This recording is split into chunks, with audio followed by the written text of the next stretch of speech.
तो भाई लोग इस रिव्यू को बनाते हुए थोड़ी देर हो गई है, क्योंकि मैं चाहता था कि मेरे चैनल पे इसका रिव्यू जरूर होना चाहिए। और सच बताऊं, दूसरी बार देखने के बाद कल्कि 2898 AD मुझे पहली बार से भी ज़्यादा एंटरटेनिंग और मज़ेदार लगी। अब सबसे पहले एक चीज़ क्लियर कर दूं, अगर आपने अभी तक ये मूवी नहीं देखी तो 2D में देखो या 3D में देखो या IMAX में देखो, जैसे देखना है देखो, फिल्म तो एक ही जैसे लगेगी। अब बात करते हैं हिडन डिटेल्स की, जो दूसरी बार देखने पर समझ आई। सबसे बड़ा पॉइंट था कि यास्किन का जगन्नाथ वाला कनेक्शन। मूवी के एंड में जिस तरह उसका फॉर्म दिखाया गया है और जिस तरह डायलॉग बदल दिए गए हैं, उससे साफ लगता है कि वो खुद को किसी डिवाइन एंटिटी की तरह देखता है।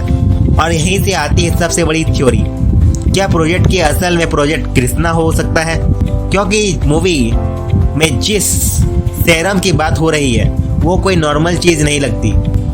हो सकता है वो ब्रह्मा परमात्मा से जुड़ा हो, यानी वही डिवाइन एलिमेंट जो मानवता के हिसाब से भगवान श्री कृष्णा के हृदय में जुड़ा हुआ है और श्री जगन्नाथ मंदिर की परंपराओं में माना जाता है। और अगर ऐसा है तो यकीनन खुद को भगवान जैसी शक्ति देने की कोशिश की जा रही है। अब आते हैं भेरवा पर।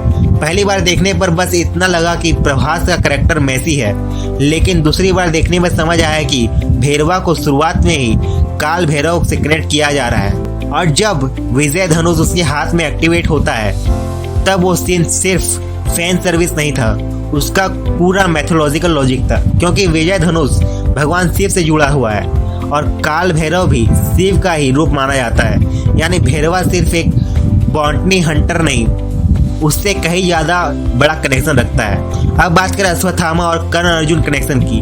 मूवी का क्लाइमैक्स इसलिए इतना पावरफुल लगता है क्योंकि वो सिर्फ एक्शन नहीं था, वो महाभारत का कंटिन्यूएशन फील करवाता है। गांडीव, विजय धनुष, शिव मणि सब कुछ तभी रिएक्ट करता है जब सुमति के गर्भ से हलचल शुरू होती है। मतलब क्लियरली कोई डिवाइन बर्थ होने वाला है। और मुझे लगता है सेकेंड पार्ट में सबसे बड़ा कॉन्फ्लिक्ट होगा यास्किन वाज भैरवा, लेकिन एंड में भैरवा सेक्रीफाइस करेगा ताकि कल्कि का जन्म पूरा हो सके। और ऑनेस्टली अगर नाग अश्विन ने इतनी रिसर्च सच में की है तो सैल्यूट बनता है भाई।